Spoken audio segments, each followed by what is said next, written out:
امام اعظم ابو حنیفہ رحمۃ اللہ تعالی علیہ کا جو تقوی تھا اور اللہ تبارک و تعالی سے کس قدر آپ ڈرتے تھے، خوف رکھتے تھے، سیدنا مسعر بن کدام رحمۃ اللہ تعالی علیہ سے روایت ہے، فرماتے ہیں ایک مرتبہ ہم گزر رہے تھے راستے سے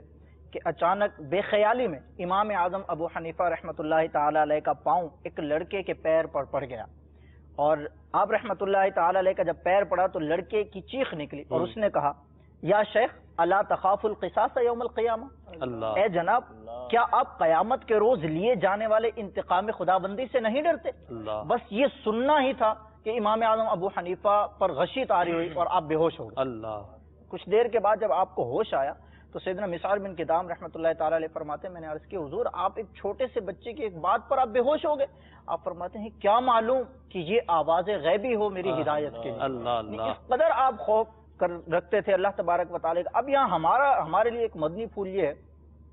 کہ ہم کہاں کھڑے ہیں اس وقت، ہمارا کیا عمل ہے، کیا کر رہے ہیں دنیا میں، چونکہ ہم بھی رہ رہے ہیں، اور ہمارا کردار کیا ہے۔ جب کوئی غیر مسلم مسلمان کو دیکھتا ہے تو آج کل کیا کہتا ہے؟ ایک وقت تھا، ایک دور تھا، کوئی غیر مسلم جب کسی مسلمان کو دیکھتا تھا وہ اسلام کے بارے میں پڑھتا سنتا تھا تو اس کی طرف رغبت ہوتی تھی۔ آج کردار تبدیل ہو گیا ہے، اسلام سے دوری ہو، نماز تک نہیں پڑھی جا رہی ہے۔ جب مسلمان